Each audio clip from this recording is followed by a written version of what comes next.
everybody, Peter Zeihan here, coming to you from Las Vegas.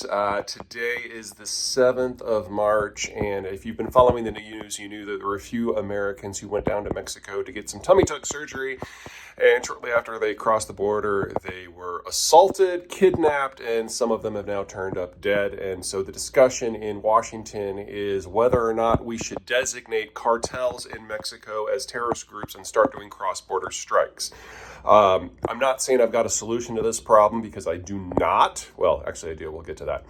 But military strikes on Mexico are not the solution. It's not that the cartels are not deserving. I mean, these are people who have basically been preying on civilians now for decades, shoving drugs into our system, first cocaine, now fentanyl, and they're into any number of criminal enterprises, and they're trying to launder their money through other licit sectors in Mexico and the United States, which has made the money go deep and go far.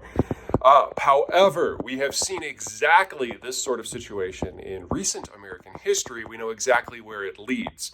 So during the Afghan war, we discovered that there were militants operating in northwest Pakistan, in a place called Northwest Frontier Province, that were launching assaults against American forces and Afghan forces backed by the United States north of the border in Afghanistan, and then they would retreat back south of the border.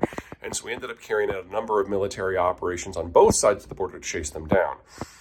The problem we rapidly discovered is that Pakistan is a weak state and they do not control Northwest Frontier Province. And by launching strikes south of the border, we were inflaming local passions of Pakistanis, even if they were not in support of these militant groups. And we ended up weakening the Pakistani state, which made it even easier for these groups to operate. So in this case, strikes across the border just poured fuel on the fire. If we were to do this in Mexico, two problems. Number one, Mexico is a weaker state than Pakistan, and so anything that inhibits its ability to function would probably make the situation even worse.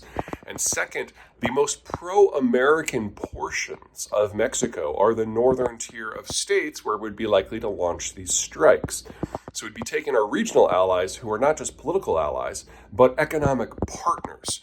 Remember that the United States and Mexico are now each other's largest trading partners. And especially if we decide we want to move away from the Chinese system, we need help with mid-skilled, mid-range manufacturing, and that is a sector in which Mexico absolutely excels, is arguably the world leader.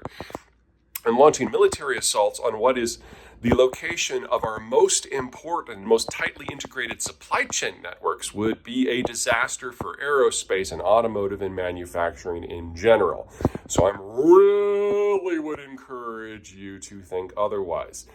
This is a thorny problem.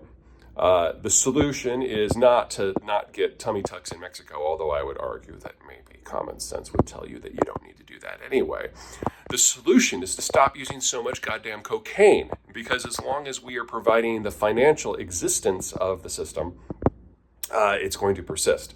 Now, this is far too big of a topic for me to do in a single video, so I'm going to be breaking this into a few different topics. We're going to talk about some of the individual cartels and the economics of the drug war and how it has evolved in recent years.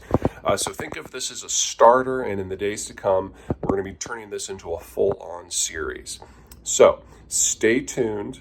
See you soon.